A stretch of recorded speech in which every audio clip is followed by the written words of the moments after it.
Good morning, everyone. Welcome.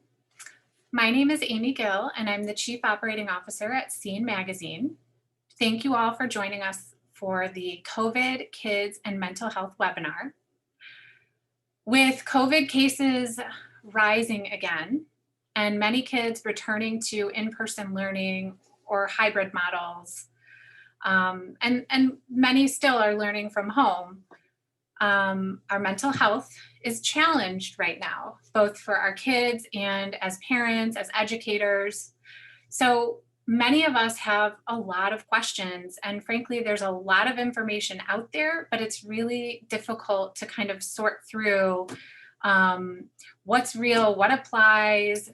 So we are thrilled to be able to put on this webinar with the help of Dr. Eva Feldman. I'd like to extend our deepest gratitude to you for putting this together with us, gathering such an informed team of experts to share your insight, answer some common questions that many of us have, and to moderate this discussion. I'll also give a big shout out to your team, specifically Matthew Trevor, for helping to make this happen. Now, before I turn it over to Dr. Feldman, just letting you all know, we'll get started. Dr. Feldman will introduce you to our panel, and they'll each share some information and insight, and then we'll turn it over to a Q&A, where all of you can submit your questions in the bottom of your Zoom screen. There's a little Q&A function. If you just click on that, you should be able to type in your questions, which Dr. Feldman will kind of go through and ask those questions when we get to that portion of the webinar. So before I turn it over to you, Dr. Feldman, let me give our audience a little bit of your background. So Dr. Eva Feldman is a practicing neurologist and the Russell DeJong Professor of Neurology at the University of Michigan Medical School. She's also the ALS Center of Excellence Director and the NeuroNetwork for Emerging Therapies Director. Dr. Feldman is dedicated to understanding and treating neurological diseases with an emphasis on ALS and neurological complications of diabetes. Since the onset of COVID-19 pandemic, Dr. Feldman has examined how and why patients with diabetes are especially vulnerable to complications from the disease. She and her Michigan medicine colleagues recently published a scientific article detailing the chronic cardiovascular, neurological, and kidney issues that are arising in people with diabetes due to COVID-19. Dr. Feldman and her staff are continuing their work with patients to improve our understanding of why these issues arise and also establish and create guidelines for managing current and future COVID-19 patients. So she is the perfect person to turn this over to you. So with that, I'll pass it over to you. Thank you. Thank you, Amy, so much. In many ways, the origin of this webinar is due to a question that Amy asked me.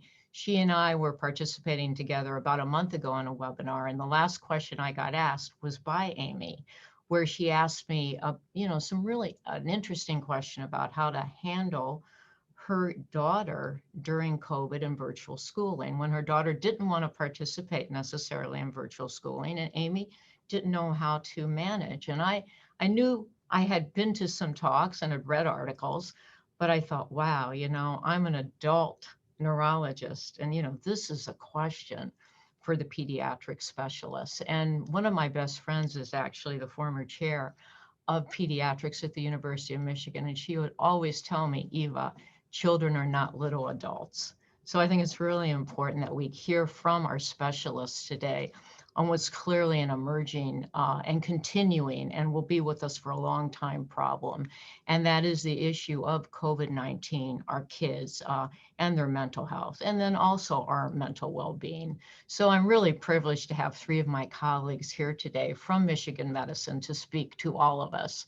The first, and this will be the order in which they will be speaking. First, we're going to hear from Dr. Suzanne Dawid, and she is an associate professor here in the departments of pediatrics and microbiology, and her specialty is really taking care of children with infectious diseases. She also has a very active laboratory, and she's very near and dear to my heart because she's the first professor, research professor for the Andrew B. Briskin Research Professorship in Pediatrics, and that's named after the son of a very good friend of mine.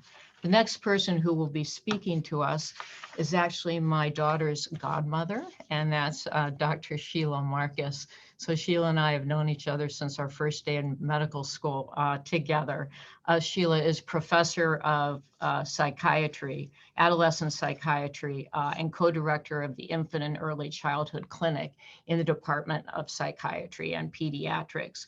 Also, interestingly, Dr. Marcus is the principal investigator of a very important study where they're looking statewide, the Centers for Medicare and Medicaid in the state of Michigan, to begin to use telepsychiatry and phone consultation to provide services for both women and children.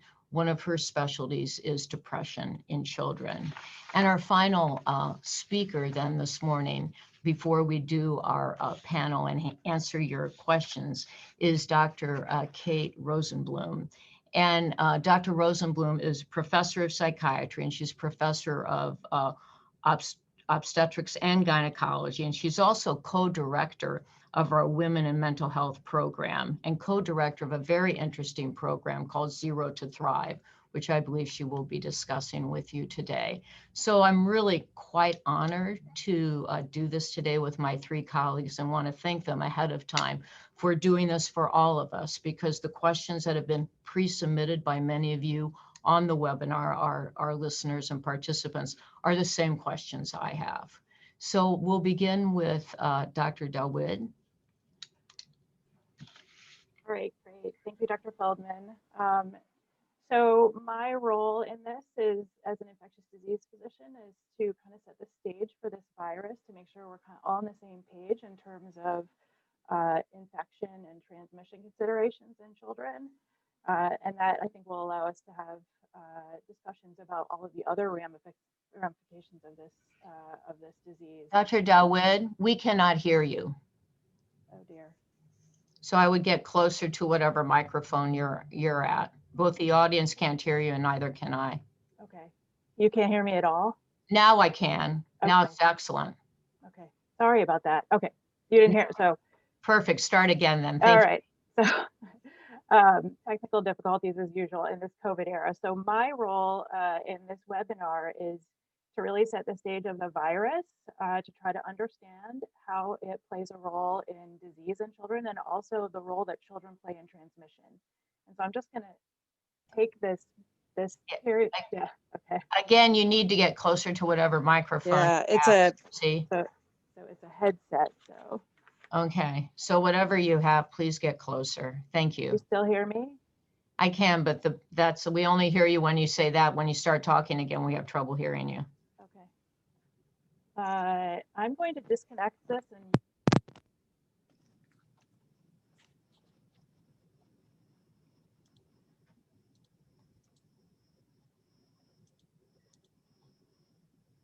Can you hear me now? Yes. Yes. Okay. Beautiful. I'm going to dispense with this then. All right. Sorry about that.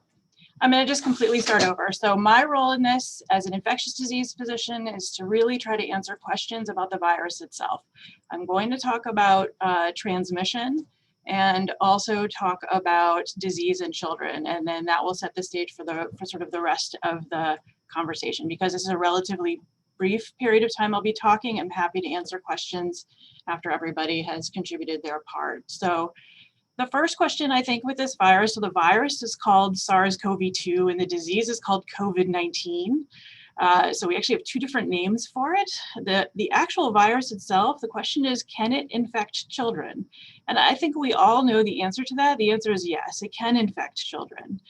And with most things with children, I think this points out what Dr. Feldman had mentioned already, is that children are not just small adults.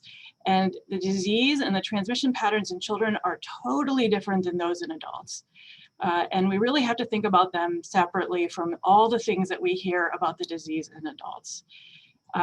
So yes, they can get infected. They get infected at a lower rate than adults, and they manifest disease at a lower rate than adults. And to really suss that out, so in the studies that have been done, it looks like somewhere around a quarter to maybe even half of children who get infected with this virus, where we can detect it in their nose, don't have any symptoms at all. The remaining children who have symptoms, the vast majority have fairly mild symptoms, and only a very small percentage of infected children actually end up in the hospital. And these numbers are quite different than what we see, especially in the older population of adults, and even in younger adults. So the rate of hospitalization is extremely low. The most common symptoms that children have when they're infected with this illness, with this virus, if they have manifestations at all, are fever, cough, and shortness of breath. That's very similar to what we see in adults. Many children, though, just have stuffy nose and a sore throat, and that can actually make this virus almost impossible to differentiate from all the other viruses that are circulating in children. Some children actually only have GI symptoms associated with this infection, and so they may have just vomiting and diarrhea, maybe with or without fever. A small percentage of children lose their sense of taste and smell. We've heard a lot about that in adults. I think it might be harder to tell, and especially in very young children, but this doesn't appear to be the most common manifestation, and we can't really use that to differentiate this disease from others. When we think about the children that are at highest risk of having any sort of complications with this disease, it tends to be in two different age groups. So children under the age of 12 months tend to have can have a higher rate of serious disease with infection with this virus, and we've definitely seen that. The rate is still quite low, but it's appreciable in that age group. Once children are toddlers or in elementary school, then the rates of significant disease drop down to very, very low levels. Children in the high school age group tend to have the rate of disease very similar to young adults. That's still quite low in terms of significant disease that requires hospitalization, but they do tend to have more symptomatic disease. Those children with underlying health conditions, of course, have a higher rate of complication with this virus and with virus infections, and that's very specific for whatever their underlying health conditions are. So if there are specific questions, I can always answer those. And I think a lot of you have probably heard about this inflammatory condition that has hospitalized many children, especially in the Detroit area, that occurs after infection with this virus. So this seems to be a post-infectious complication of infection with SARS-CoV-2. Some of these children actually did not have a symptomatic infection. We know that they were infected because we can find antibodies, or we know that they had a real exposure to the virus before coming in with this. These children present with fever, so often high fever, often for many days. Many of them have significant GI symptoms, including diarrhea and abdominal pain. Many children have rash and other changes that are similar to an inflammatory condition that we see in children in the pre-COVID era called Kawasaki disease. If children have these kind of symptoms, parents should really be talking to their pediatrician because some of these children can get very sick. This still constitutes an incredibly small percentage of overall children who are infected. Okay, so the next thing that I think comes up very frequently is, are children able to transmit this virus? And the answer is yes, they are able to transmit it, but for whatever reason, they seem to be not as good at transmitting disease as adults, and which is really, really surprising. Nearly every other respiratory viral infection that we know about, the children are the major drivers of that viral infection in the community. For whatever reason, that is not true for this virus. And it does not appear that children are the major drivers of this pandemic. I think we weren't entirely sure until children went back into the community whether that was going to play out as true, and it still seems to be true. So in the studies that have been done where there have been outbreaks in educational settings or in daycares, The index case, so when we talk about the index case, that's the first person who got sick, who probably transmitted it to other people. That person is usually an adult. The adult transmits it to other adults in that center and then can transmit it to children. Where the transmission becomes important, because there's much less evidence of transmission within these childcare centers, it can happen between children, but it tends to really be orchestrated by the infected adult. So in terms of transmission, though, the role that children can play is that they can definitely bring this virus home and transmit it in the household. And that's an important consideration when thinking about whether or not it's going to be safe or reasonable for children to return to these settings, because they can become infected.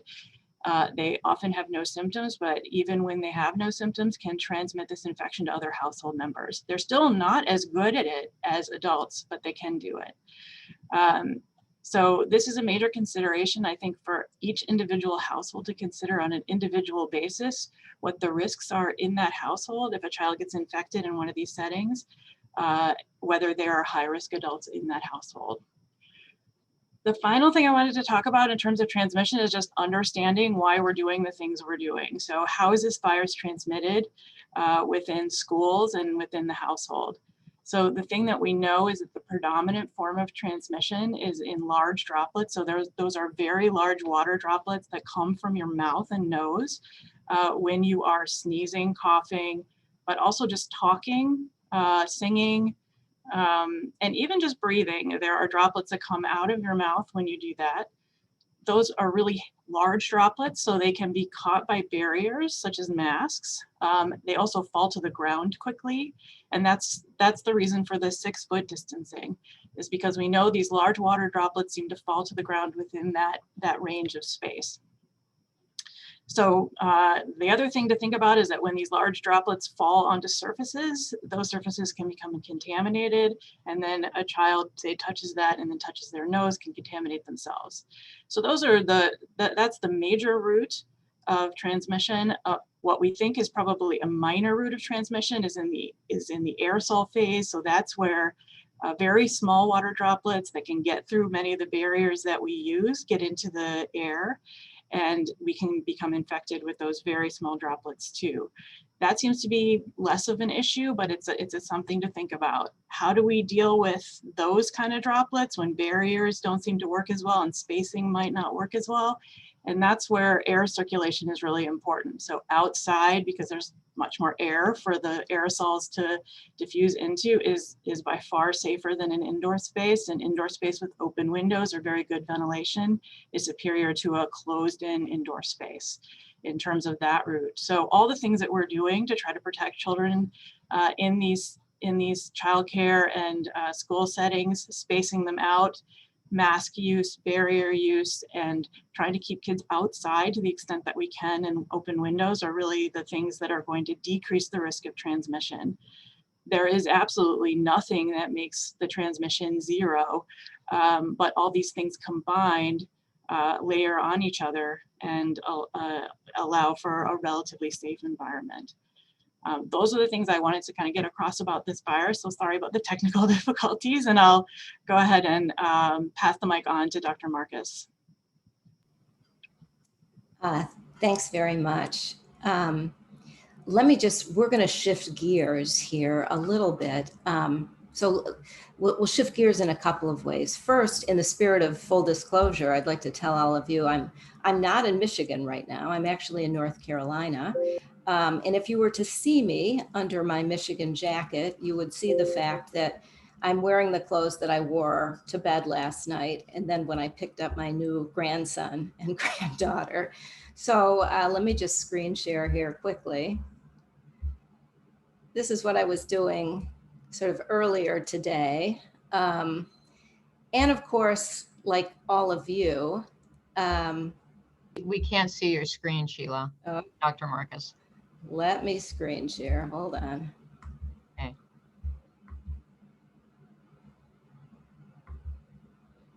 Can you see it now? Or no? Let me see. Here's my photo. Bring it up. Bring it Are you hitting here. share? Are you hitting share? am. Let me go down here. Screen share. Screen one. Unfortunately, I'm not seeing my image that I want to show you. So you're not seeing this, huh? No. But do you Well, want- too bad. It's a bummer. Anyway, it's a picture of me and our grandson and our granddaughter who I was holding this morning.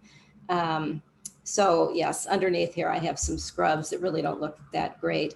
And in order to get here, of course, to North Carolina, like many of you, there were a lot of logistics involved. There were logistics in sort of getting out of the bubble in which I'm caring for my dad, who's elderly, and piercing the bubble, so to speak, of my son and daughter-in-law, who was pregnant when I arrived here, and a baby. So all of us are in many ways thinking about these things. These are very personal decisions and personal sort of risk calculations that all of us are doing every single day when we're thinking about all of this.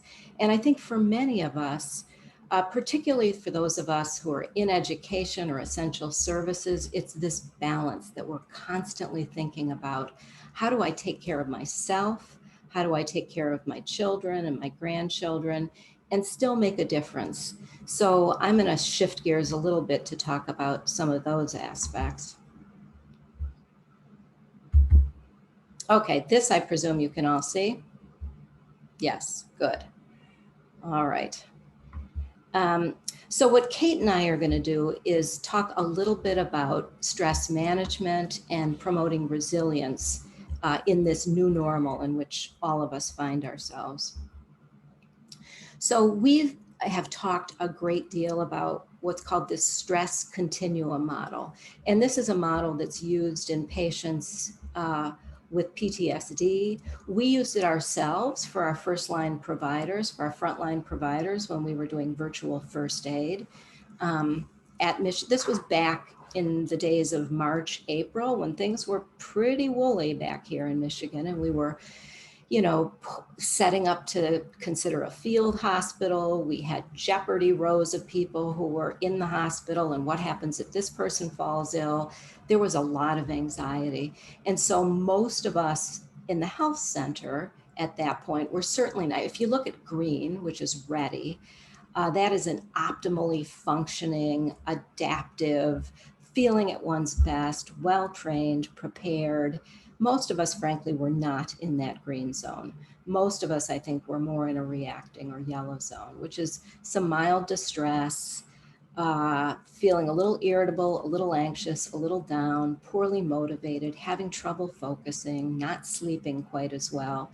And of course, some of us moved into the injured or orange zone, which is where things like mood and anxiety and panic begin to sort of rear their ugly heads, so to speak. But my point with this mostly is just to emphasize for all of you that feeling these things under the kinds of stress conditions that all of us are feeling are normal. They are normal by definition.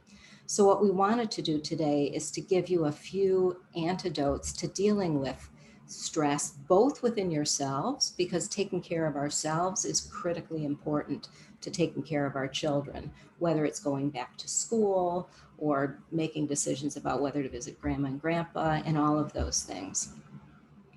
So we ask, in keeping the balance, we always ask for consultants to check in, whether it's with providers or patients or families, literally check in, meaning how are you? And sort of looking and waiting for an answer that's something beyond I'm fine, but how have you been doing? What has this been like for you and your family? For none of us has this been easy. We were doing a series of what we called provider cafes with some of our providers throughout the states, and we were checking in with docs all over the state to say, hey guys, how is it going in Escanaba? How is it going in Detroit? How is it going in Kalamazoo? Because people were very much feeling the stress of all this. Part of what we were doing with them and what we will ask you to do with one another and with your children is to surface and validate feelings and Dr. Rosenblum will talk more about that. But I want to give you 4 reasons, and as we think about certain conditions today, you can think about why are these things tough. So there are 4 factors that are really the most powerful stressors, if you will, to the body's sympathetic nervous system. And if you think about it, COVID-19 hits all of them. It's in many ways a perfect storm for the sympathetic nervous system. Things that are novel are problematic. Things that create uncertainty are problematic. Things over which we have little control are problematic. And anything that causes us to lose or minimize our social support network are also very problematic. So we're going to discuss sort of how to counteract all of those. Issues around politics, racism, return to school, health disparity, all are superimposed also on a history of systemic trauma for many, many populations. So managing stress, novelty.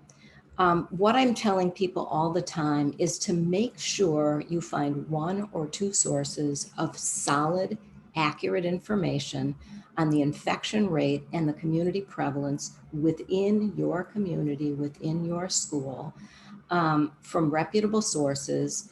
Tune into them once or twice a day, preferably in the morning, but right-size media exposure. Constantly scrolling on your phone or for your kids on their phone throughout the day, and certainly before bed, is definitely not helpful. That is an almost certain recipe to be problematic for your sleep.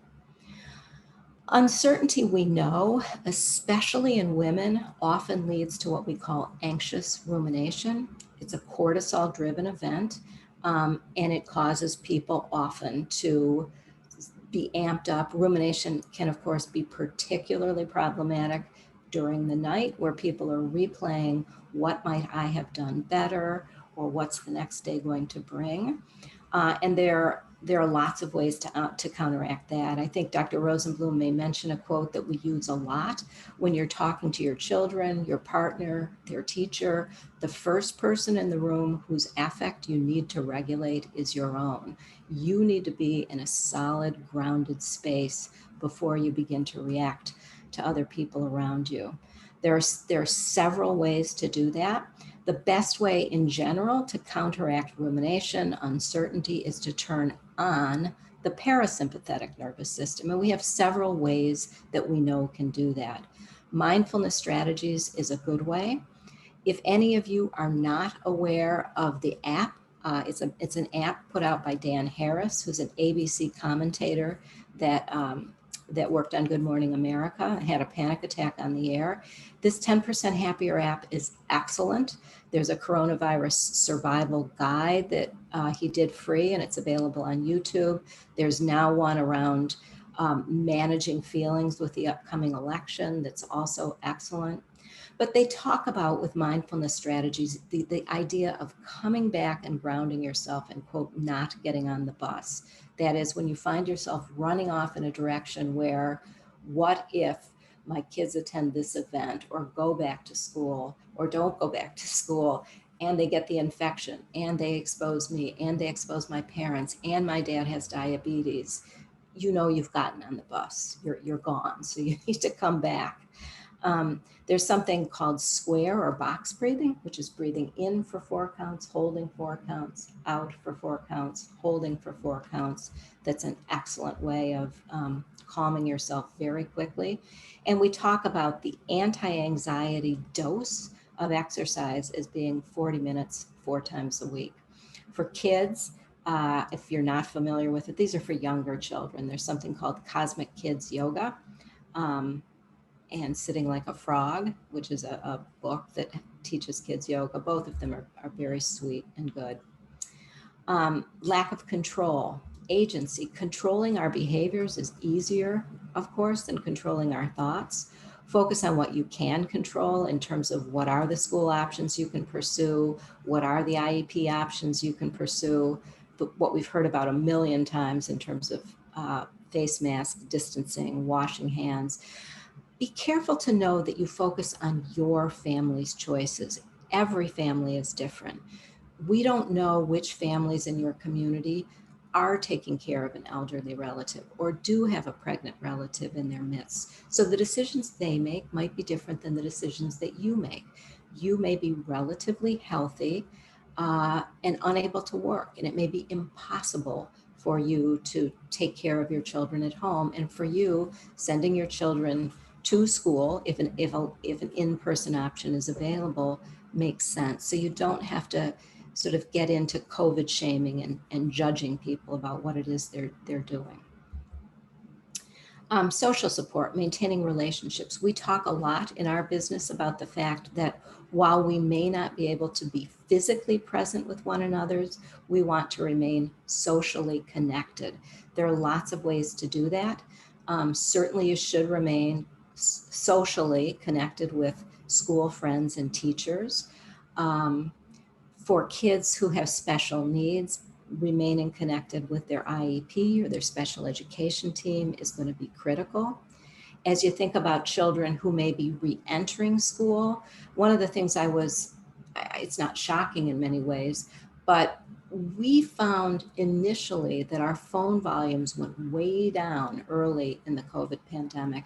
And in part that was because many of the anxious kids were actually relieved. They were not going to school. They didn't want to go to school and they felt better about it.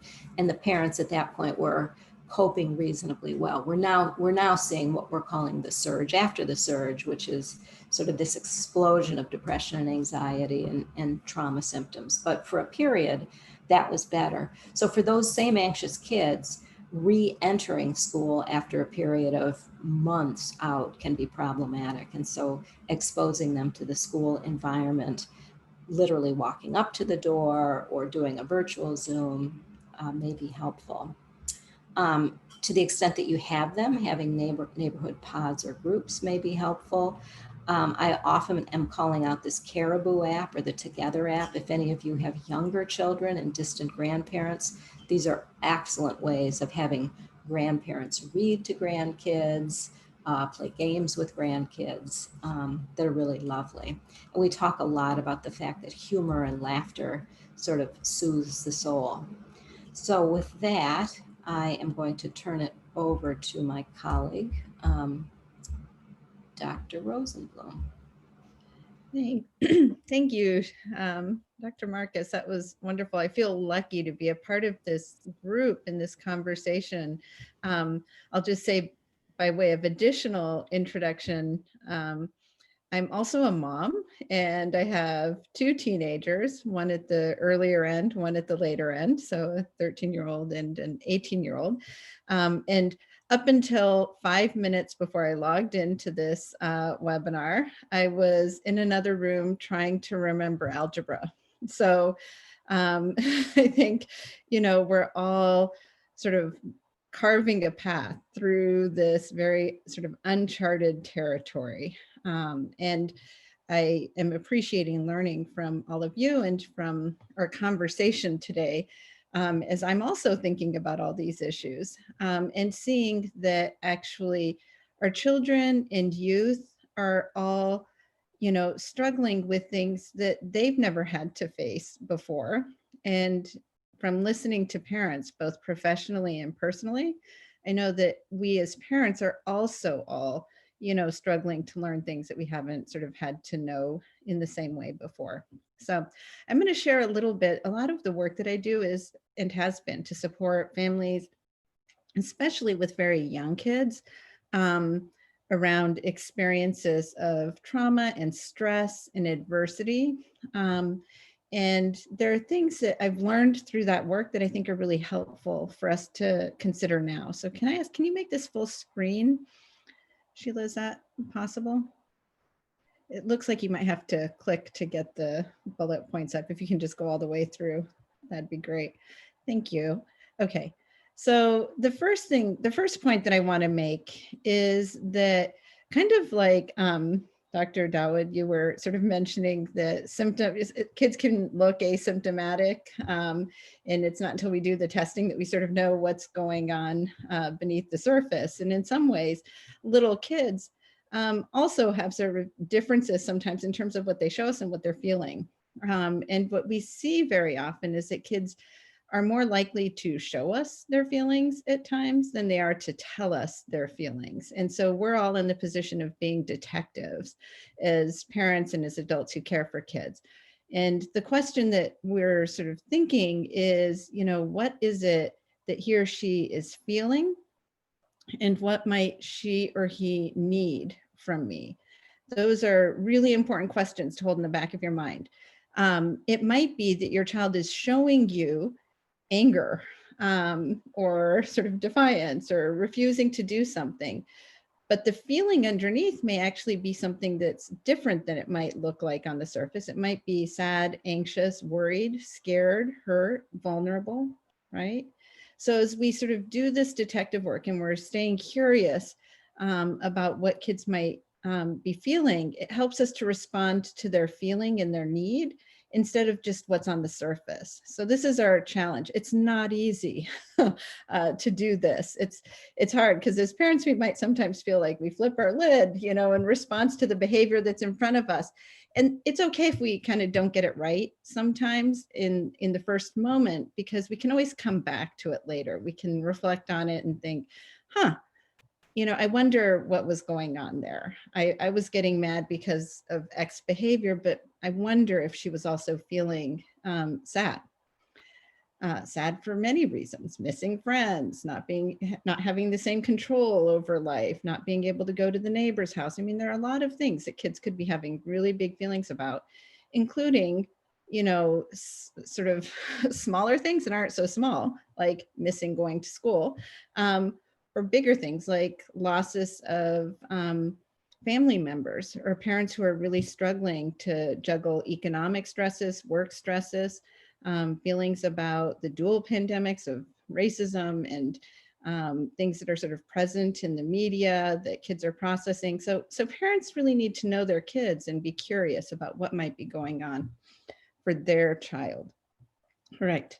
So a couple of tips, sort of thinking about that. One, it's a great idea to be curious about these things and to engage in conversations about them when things are relatively calm. It's often the case that when kids are in a point of acting out or withdrawing or super anxious, that they don't have that capacity to sort of reflect on what they're feeling as much as they do in moments when things are going pretty well. So opening a conversation at times when things are going pretty well can give you a lot of insight that you can draw on at times when kids are having a harder time. And I'll share some tips about that in a moment. In the same vein, Dr. Marcus was sharing with us some self-care and mindfulness skills that we can use with kiddos. And my suggestion to you is try those out and use them at times when things are calm. You know, have your teenager download 10% Happier. Practice, you know, Cosmic Kids Yoga. Go to our Zero to Thrive website. We have free cards that are mindfulness cards for kids and for parents, and books and resources and links.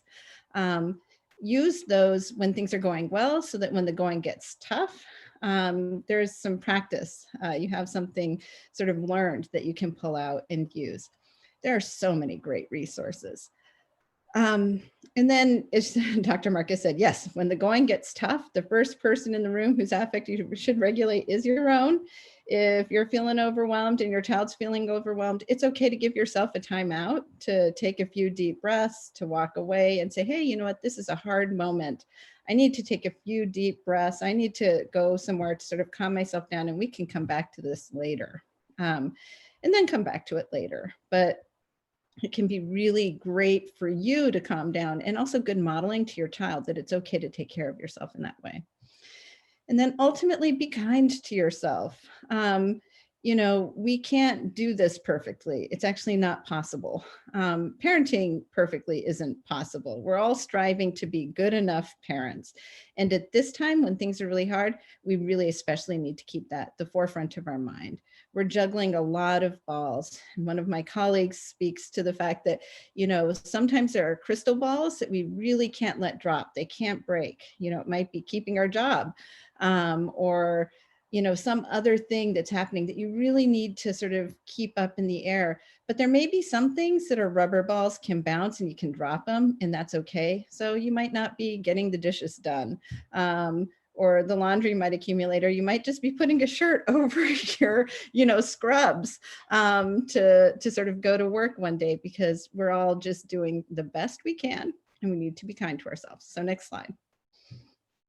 Oh, and small things matter. Small comments to kids, letting them know that you're wondering about them, concerned, interested, moments of connection and sharing interest and delight in what kids are interested in. Those things matter. We sometimes think, what is the big thing I need to say or do with my child? But the truth is, it's usually the accumulation of the small things that has the biggest impact. So next slide. All right, so I said I would give you some tips for thinking about how to approach challenging topics. The first is to, be in a curious place. Ask questions. That opens the door to understanding what your child is thinking about, what she knows, what he's worried about. We can do this in really simple ways. You don't have to be like, okay, we're going to sit down and have a big conversation about COVID-19 and all of your feelings. You could say things like, hey, bud, I know there's a lot of talk about this virus. I wonder what you've been hearing about it recently. Or, gosh, I know some of the kids in our neighborhood are going to school in person and some are staying home. What do you think about that? Right? So these open the door for you to sort of hear what your child is thinking. Something we use in our work is called displacement, meaning sometimes it's easier to ask kids about other kids or use other resources than asking them directly how they feel. So you could say, do any of your friends have parents who work in a hospital, work in a grocery store, whatever it is that you're sort of curious about? What do you, what are you hearing from them? What do your friends think about wearing masks? Then once you've asked, listen and listen and listen. And when you're listening, you can be listening for a lot of things. What do they know? Are there misunderstandings? Are they thinking that you can, for example, spread the virus in ways that aren't very likely? Or thinking, things that you can correct and offer factual information? Do they raise questions? And if they raise questions or make comments and you're not sure, remember, it's always okay to buy some time. You can always say to your kids, hey, I'm so glad you told me that you're thinking about that. I'm not really sure. I'm going to think about it. I'm going to talk to, your other parent, my mother, whoever it is that you go to, the pediatrician, and I'll come back and talk with you about it more later, okay? And then come back to it later. Next slide. And then, you can really sort of do a lot of things in that conversation. One of the most important things I think we do is we acknowledge kids' feelings, including the fact that they very likely might have some mixed feelings. As Dr. Marcus mentioned, some kids might feel sort of glad to be home while at the same time miss their friends. It's okay to have both those things be true. And we can let them know that it makes sense to me that sometimes you feel sad and sometimes you feel glad about being home. And if they haven't mentioned something that you think they might be feeling, you can always say, I wonder if sometimes you might feel, and offer them an idea that they can sort of think about that can be really reassuring, even if they don't say to you, yes, I do, Mom. In that moment, it might be that just the fact that you've asked really gives them some relief that, someone is thinking it makes sense that they might have those feelings. And then we can sort of think about empathizing and normalizing. I think a lot of kids feel that way. Sometimes I feel that way too. And here's what I do when I feel that way. And that leads us to coping strategies, what we can do when we're feeling worried or sad or mad or scared. We can help kids sort of think about, what have you done before when you felt sad that helped you to feel better? And again, if you've practiced some strategies, you might be able to pull those up in the moment to do together. Next slide. Okay, if you could go through, thank you. All right, oh, no. So I think that it's important for us to remember that there are some maybe positive opportunities in this. I certainly would not choose this in any way, shape, or form for any of us. But given that this is our reality, how can we use this reality to also help kids learn about and think about our values? really think about how do we look for the people who are helping us, the essential workers, whether it's the folks who are delivering food or the grocery store workers, the nurses, the doctors, everyone who's sort of out there helping, the teachers. And then practicing gratitude. Can you make it a nightly ritual that in your family you think about what is something you are grateful for, or people that you are grateful to? And how can you act on that? Are there things you can do? Can you make cards, deliver groceries, write thank you notes, things that help kids feel like they can do something that is helpful and kind in this moment that reflects your family values. Next. And I think you have to click again. We're all in the same boat. That doesn't mean we're all having the same experience. People are experiencing different things based on sort of who they are and what their experience is. But none of us are really able to avoid the fact that we're in a pandemic. So as parents, we need to check in with ourselves. We need to be aware of our own feelings, not just our kids. And to really, as Dr. Marcus was saying, you know, normalize and contextualize the things that we're feeling. It makes sense that this is hard. We're not going to be perfect. We need to be self-forgiving and do the things that we know help us to cope as adults and as parents. Next slide. Okay. A couple of just sort of parting thoughts before we enter into conversation. First of all, you might not know the right thing to say. You might not know the right thing to do, but when you approach it with kindness and interest and curiosity, or if you go back to make a repair, to apologize, if you sort of flipped your lid and you didn't get it right the first time, you can come back and say, hey, you know, I've been thinking about what happened and I'm sorry if, and all of those things, the how we are is certainly as important as what we do, okay? It lets kids know you care, that you're thinking about them and that you're trying your best. Treat yourself with kindness. This is hard. We're all doing the best that we can. And practicing self-empathy is an important part of being able to be empathic to others as well. We want to just be with our kids, be curious, validate feelings. It's a mantra that I like to hold in mind for myself is what's shareable is bearable. And so, you know, finding the opportunities to let kids share, but also to find the people who are our special people who we can share what we're experiencing with really helps. And don't let the perfect be the enemy of good enough. We're doing our best and those efforts matter. So here's some contact info, and then I would direct you to the two websites for MC3 and Zero to Thrive for additional resources that I think might be very helpful and curated resources and links to other folks who have things to offer. So thanks. And I can just, thanks, Kate. That was awesome. I just love listening to you talk. It's so relaxing. Let me just give you a recent anecdote from the last 2 weeks. So I mentioned all the machinations to get down here to be with Claire, who's 2.5, and our new grandson, Owen, who's just a couple of weeks. And when I got here, Claire was delighted. She was so excited. And we had this idyllic this is before the baby came, several days. And she kept saying, I'm so excited, Gran, I'm so excited. And we went to the park and we had picnics. And around the third day, she began sort of saying, you're not my friend. You can't come near me. You get out of here. And her mom was like, don't say that to her. She's tried very hard to be down. You should never say that.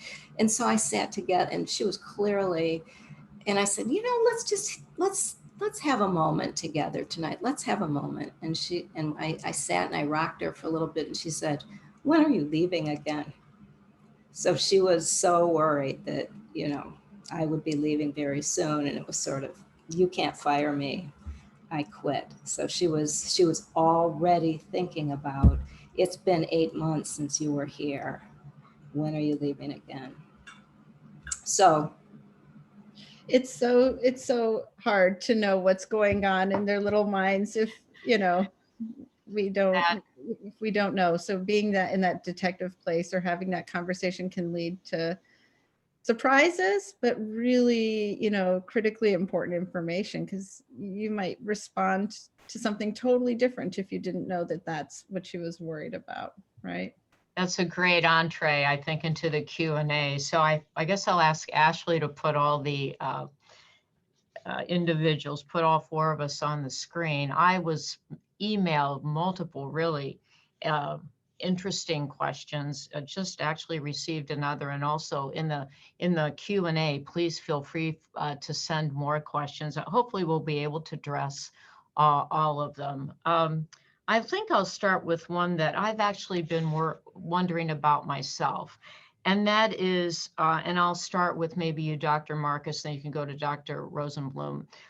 How do you know if a young child is experiencing depression? And are there different signs that we should look in different age groups? And I think this person's particularly interested in like preschoolers, like, maybe ages 3 to 7, and then again, like maybe preteen, 9 to 11 or 12. You're muted, Dr. Marcus. Sorry. It's a great question, and one that we get a lot. So with little people, of course, you don't sit down and ask them, tell me about your mood. How have you been sleeping? Have you found yourself to be more irritable of late? Young children are much more likely to show us rather than tell us, as Dr. Rosenblum was saying, what they're feeling. And they're much more likely to have regulatory disturbances. So while mood problems, depression problems per se, are less common in pre-pubertal children than, say, we see far more anxiety problems, to be honest, in pre-pubertal kids. But even anxious kids often look actually in the same way that our granddaughter looked. They look more externalizing, more angry, more disruptive. We often see kids whose parents say, we think this child has ADHD. They're all over the place, and or they're angry and irritable, and what they really are is anxious. So that's certainly one way that a child can appear. In terms of anxiety issues, they can also, you might see them have difficulty with sleep. There might be issues with reassurance checking, or what we call checking in. And parents will sometimes say, why is this kid on me all of the time? Or what's happening that they're coming into my bed suddenly? Separation concerns can be very frequent, where they simply are more needy or less willing to explore things that they typically might do, even such things as friendships. And many of those are, we often talk about ourselves as the secret sauce. So some of the things that Dr. Rosenblum talked about in terms of using the power of our relationship with the child, especially with a young child, to help them through it and to be the detective and to understand what might be going on, as opposed, for instance, to medications, which we tend to use more often in older kids. And there are a lot of great therapies to help children who have anxiety. CBT is one of them, or trauma-informed CBT is another. If parents feel like they need a little something more. So maybe on that same note, maybe Dr. Rosenblum can address this, or you, Dr. Marcus, on that, when are there any triggers that should indicate to a parent that they should seek professional help for their children rather than trying to use the coping strategies that you've both discussed? And you're both muted, so one of you unmute. So, Sheila, I'm happy to start, and then maybe you can jump in. I was just gonna, and I'll build in a thought about that, Dr. Feldman. I think one of the things that I really want to underscore for parents is that you know your kids best, and you know when things aren't going the way that they've been going for a while. So, on the one hand, there's a question of when is it that something reaches a clinical level that we would diagnose as depression or anxiety or something like that. And we can talk about that more. But I also want to encourage parents to trust their gut, and to be curious and pay attention to your child. If you're noticing, and this applies to young kids, but it applies to older kids too.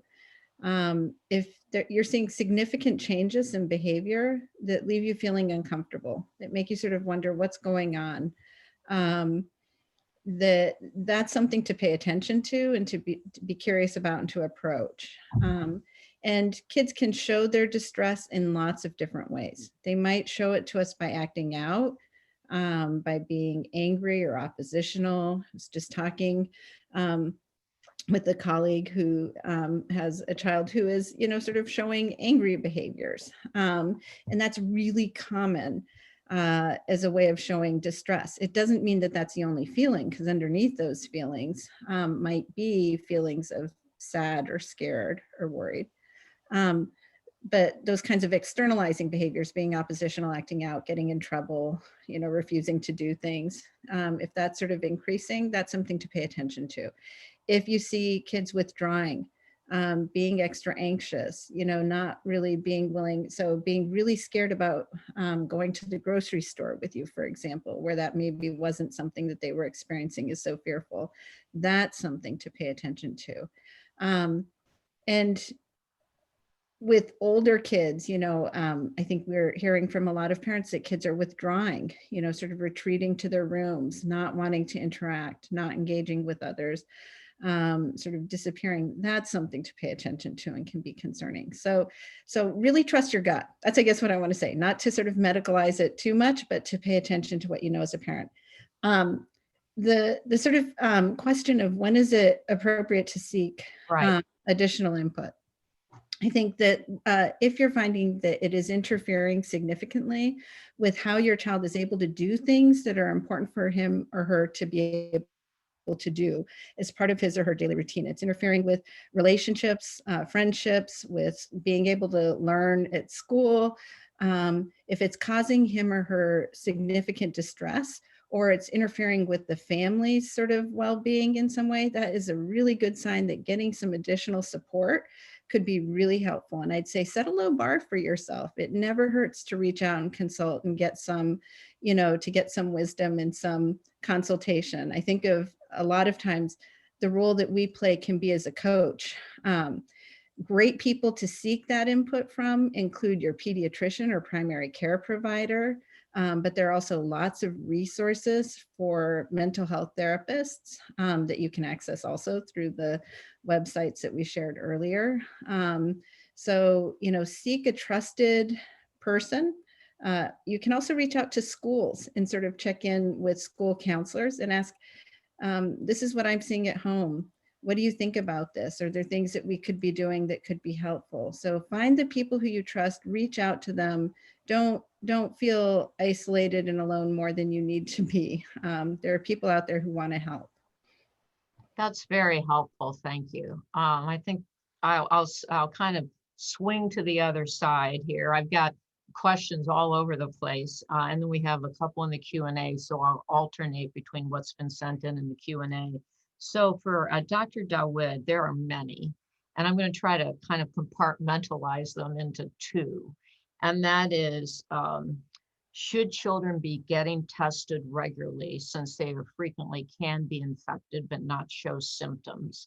That's question one. And then kind of along that same vein, the idea that, it's really common for a child to have a runny nose, congestion, cough, as you mentioned. Should one, if one's child has this, should one take that child to the pediatrician for testing? So can you help us on those two questions? Yes, I can try. I think,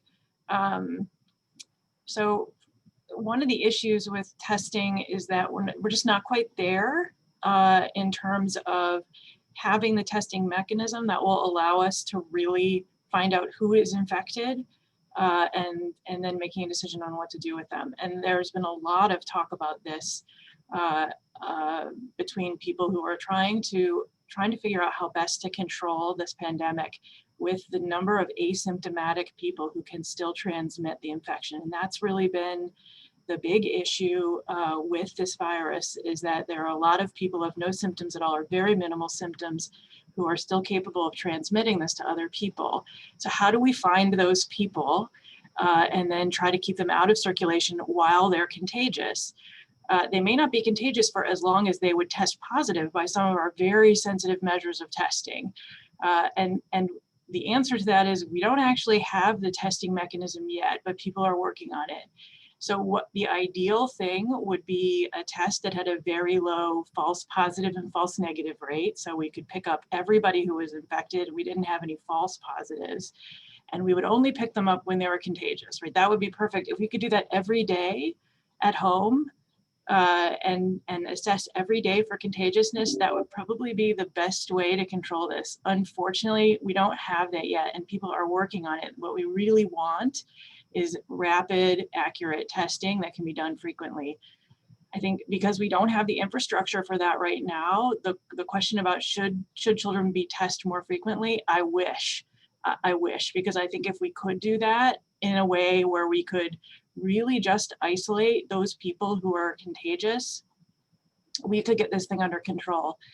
But we don't have that mechanism yet. Right now, because of the turnaround time for testing, because of the infrastructure just not being entirely there in terms of number of tests that we can run, we can't do the testing that we would like.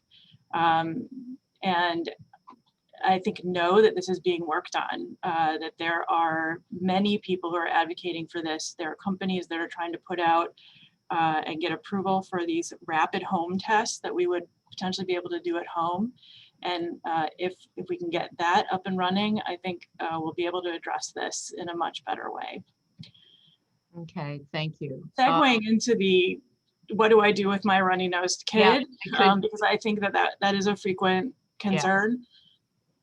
You know, right now in the middle of this pandemic, if your child has symptoms, we simply can't differentiate that from regular viral infections in any good way. Right now, those children should not go to school. I think as we get more sophisticated in our thinking about this and more sophisticated in our testing, that we will be able to make better determinations and that there'll be less need to keep those children out of school. But right now, we simply can't do that because they pose a risk without knowing whether they have the virus or not. Whether they need to be tested, I think really depends on the household. It needs to be a conversation with your pediatrician. Some kids can just stay at home until their symptoms are better, but in some cases it would be really important to know if they are infected. So that's sort of an individual-based decision and really depends on the household and the particular situation. Yeah, that question was actually came up a couple of times. Do you keep them home or do you go ahead and send them to school if your school is in place, especially if you're a working parent? And what your advice is that you really do need to keep them. You do need to keep them at home right now. We just don't know enough about this. Right. And there's just simply no way to differentiate. And I think that the schools will send your child home if you don't to keep them home.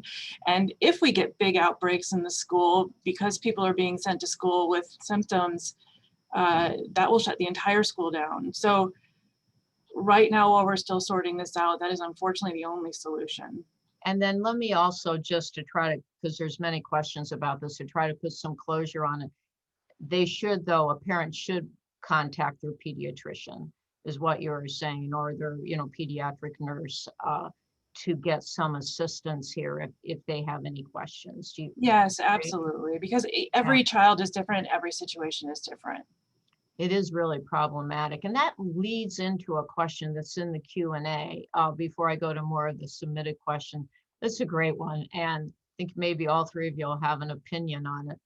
What advice do you have for parents who are essential workers and don't have access to good childcare options during the pandemic? I'm glad I'm not being asked that question. I'm being quite frank, that is really difficult. I'm not so sure our society has an infrastructure to be helpful during this very difficult time. I'll start with you, Dr. Marcus. Well, I thank you for asking the question. And I agree. I've seen many neighborhood blogs and similar questions. And the reality is these parents have been put in there's this, people kind of pretend that somehow you can work full time and school your children full time. And the reality is you can't. There is not a good way to do that. It's sort of a farce that people are being asked to do that. So as somebody who speaks with policy, I would say this pandemic has highlighted some rather substantial and tragic holes in our infrastructure, particularly with regards to early childhood, because there aren't ready-made great solutions. I can tell you what some people are doing to try to cobble things together. Not that these are, the parents have worked split shifts. So one person takes on midnights and the other person takes on days. That may not be possible in many jobs. Where grandparents or other aunts, uncles, friends are able to come down, many families have made extraordinarily difficult decisions about are the grandparents' health safe enough? Do they have co-occurring illnesses that they can, in fact, come down or not? I mean, that's essentially what happened in February with our family. We had at that point no newborn, just a 2-year-old. Both parents were working full-time in healthcare. And I made a decision. I'm not young, but I'm not too old yet, and I don't have underlying health conditions. So I put on my N95, I put on a face shield, and I came down and I stayed down for 3 weeks. But that's also not possible in many families. Many families have also looked at, school pods and other kinds of things within the neighborhoods to try to mitigate some of that. But I don't have. I don't think any of us will have the perfect answer. Is there anyone else who'd like to further comment? I have a lot of questions to ask us, but do you, Dr. Rosenblum or Dr. Dawid, have anything to add? Just Not really. empathy. I think empathy and a sense, I appreciate what you were sharing, Dr. Marcus, about the impossibility of the situation, and that just underscores why I think it's so important for us to not only be kind to ourselves, but kind to others, and realize that people are making the best decisions that they can for themselves and their families. And we may not always agree that it's the right thing for us, but sort of appreciating that people are doing what they need to navigate really, really hard choices and hard decisions, and sort of approaching that with kindness and empathy for others as well. As I'm going to, Dr. Marcus, address a question to you that came in, and while I'm doing that, maybe Dr. Rosenblum, you could look into the question, the chat, and maybe begin to read the second question about how children may be responding to half-day school. But Dr. Marcus, it's a very interesting question from an individual who has a tween who's actually kind of beginning to communicate exactly the opposite of what you were discussing in terms of feeling withdrawn, overly communicating on, text, FaceTime, almost this question asked almost as if they're looking for validation, affection, and attention in these places. So I think that they are wondering, is that somewhat of a normal reaction? This is a working mom who's working more than 50 hours a week between home and hospital. Mm-hmm. So we often say that children tend to wear their heart on their sleeve. And what that looks like with younger children is we will see through play what it is that's on their mind. So if you have a young child and a parent is in healthcare or has been absent, and there's zebras and doctor toys and food in the room, they will go to the doctor toys and the food, and they will literally play out what's on their mind. So again, to go to our granddaughter, whose brother was born 2 weeks ago, we had a set of baby doll stuff, and we set up the big girls room and all the big girls stuff, and then we came to the crib. I said, where should we put the crib? She said, downstairs in the closet. I said, downstairs in the closet. Well, that's all right, let's put it downstairs. How should we have the baby signal when he needs help? So clearly she's working through. I mean, one other anecdote. We show her the picture of mama and baby on her chest. I say, who's that? Mama, who's that? Nobody. And clearly she knew who the nobody was. But anyway, so tweens are the same, but they don't use toys in the same way. They use social media in the same way that younger children use toys. And so they may be exploring and doing all kinds of work on social media, the work that they are doing maybe on social media. So I would say as a parent, that may be healthy. It may reflect, if they're doing so much of it and it's so repetitive, that there may be a degree of anxiety or trauma that you may want to be involved with. So again, having conversations with your son or daughter about, I notice you're doing a lot of this. You have big feelings about it. Who are you talking to? Is that helpful? Especially if you have a good enough relationship that they might shift some of that. I mean, it is a little bit of a tricky thing with tweens because they are in between a space where they will be coming to you versus having other conversations with friends. That's part of the normal individuation process. So giving them some space to explore, but also open arms to say, you can come back to me and I'm here too, because I'm noticing. And they may not leap up and say, Eureka, let me crawl into your lap. But at some time when you're doing dishes, they may slink into the kitchen and say, this is on my mind. So Dr. Dawid, as Dr. Rosenblum is, kind of, I'll say, tooling up her answer for the question I'd like her to address, I was asked in the chat several times, is there a source that you believe would be very limited for a tween? Actually, that was exactly asked for a tween in terms of information on COVID. And then maybe, and Dr. Marcus has already addressed this, for adults, we should very much, keep a very small and short screen time. Something that I actually said when I did a webinar with Amy about a month ago. But specifically, Dr. Dawid, are there any sources for, I would say it looks like 8 to 11-year-olds? That's a great question. I actually don't know. In terms of really good sources of information about the virus overall, of course, the CDC is the place to go to get good information. That's a great question, and I don't. Okay, well, maybe something we can address. And yeah. I think it would be really important to make sure kids have a realistic view of this virus in terms of the repercussions that it's having on both sides of the equation, the seriousness of it, and also that we can still live our lives.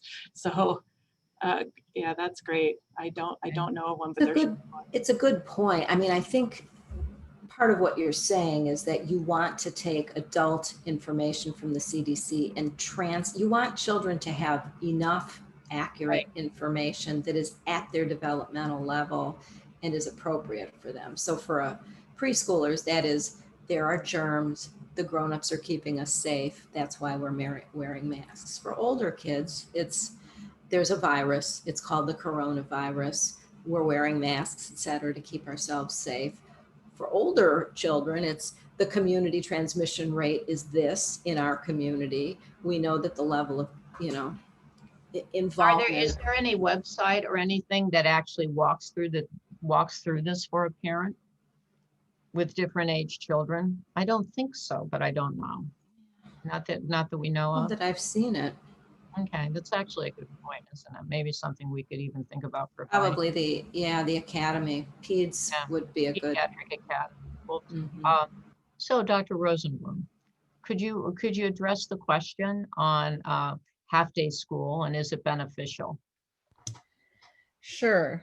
So a couple of thoughts. I think maybe you want to reiterate. You I might will. want to just. I'm going to repeat a little bit of the Yes. question because I think for I everyone. think that there were important parts in that question that that are actually part of the answer. So the question was, what do we know about half-day school, and is it beneficial that parents are having to choose between face-to-face versus fully remote, and that making that choice, they sort of get locked in for a period of time in some school districts. And so really trying to think about how to make that decision.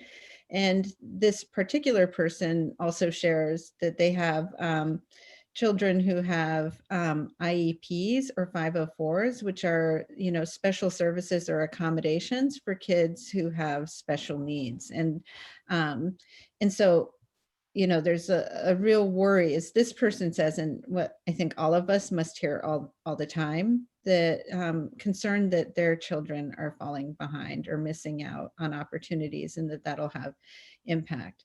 So the first sort of thought that I want to share is that I don't know the current data on exactly what the impact of academic sort of loss is on this generation of kids, but I have family members who are educators and spend time thinking about this. And I think there's no question that there is some academic loss that is occurring for kids with this shift to remote learning. And that can be distressing for parents. But I think there are a few things I want to sort of offer as reassurances and normalizing. The second, and I'll share that in a moment. The second thing is that there isn't a one size fits all answer. And the reason for that is because of a number of things, including the fact that what schools are offering varies so dramatically right now, district by district, school by school. We're really seeing very different kinds of opportunities being offered, or different expectations, such that I know little kiddos who are in kindergarten who have full day expectations, which I can't imagine, frankly. I try to imagine my kindergartner, like, online for that amount of time, and I can't. But and others that are just doing like a daily check-in for half an hour. So part of the decision making is finding out what is it exactly that your school is offering, what are the expectations, and how does that fit with what you know about your child, and what's possible for your family. And so that's the second half. It's, schools are varying and kids vary.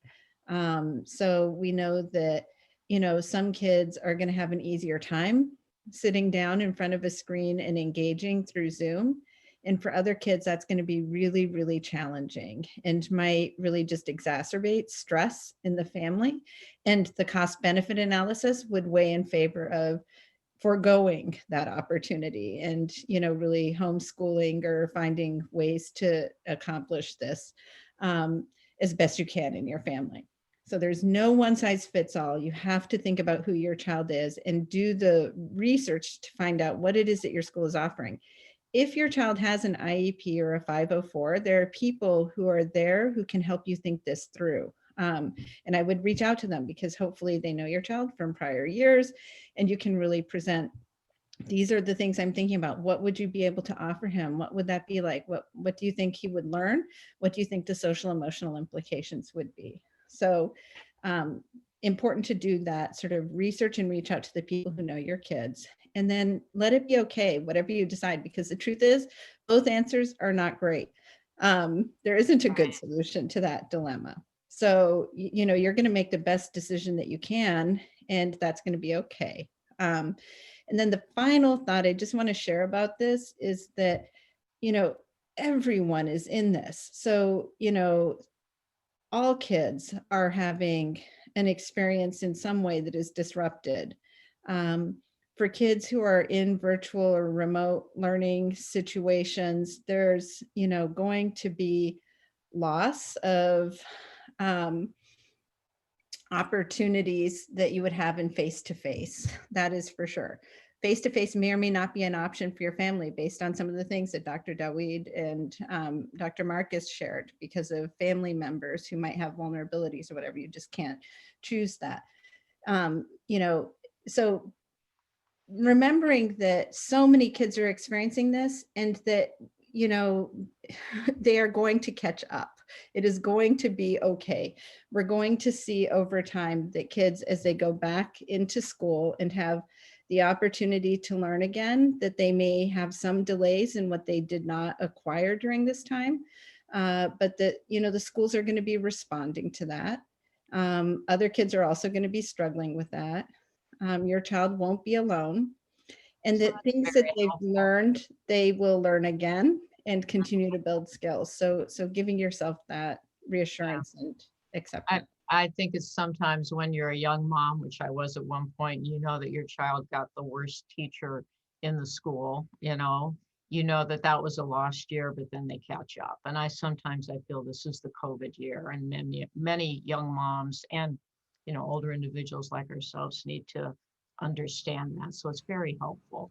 I want to ask our panelists to do a couple of things. One is if I could ask Dr. Rosenblum to answer the next question, actually type an answer for the individual who asked about finding a provider to see a tween. And I'd like Dr. Marcus and Dr. Dawid to answer this question from that I was emailed, and then we'll also go to the last question from the Q&A after this. So we'll make our answers short enough that we can at least get through these two questions. So this is a really interesting one. So the individual writes that our kids are being invited to play dates and they really want to return to soccer, to swimming, to their lives, but the parents don't want them to. So, and so the children are getting very frustrated with the parents. And the parents want to not let them, and the children would like to go. So the parents are worried that they're leaving their children behind, and they don't know how to handle the frustrations the children are experiencing because they want to be out and about. So I think I'll start with Dr. Marcus.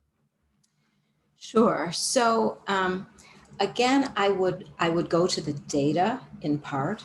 What we know now, I would explore what is the community transmission in your area at this time. I would think about what are the co-occurring medical conditions within your family that do or do not exist that might make it possible to attend soccer. And then there are mitigating strategies within some of those activities that could be used, like only doing it with a mask, only doing it at 6 feet, only doing it with hand washing.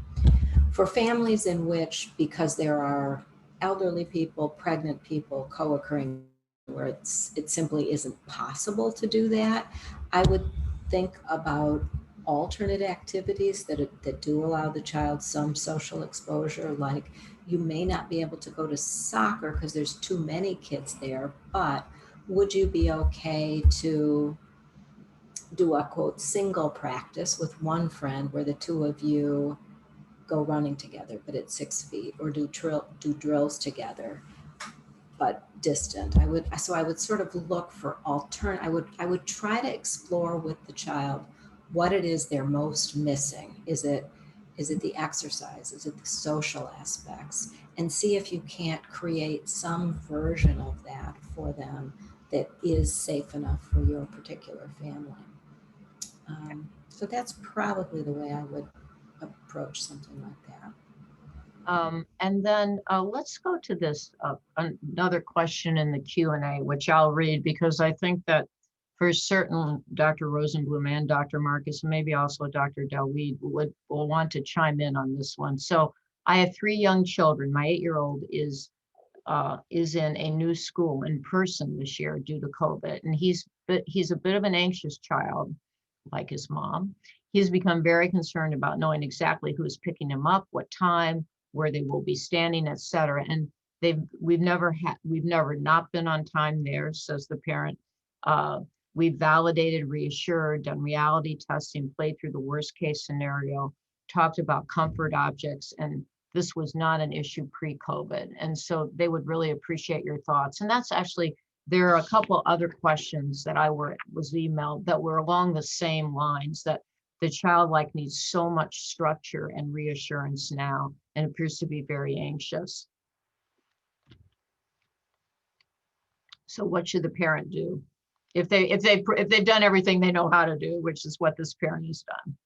And you're muted, Dr. Marcus. Sorry.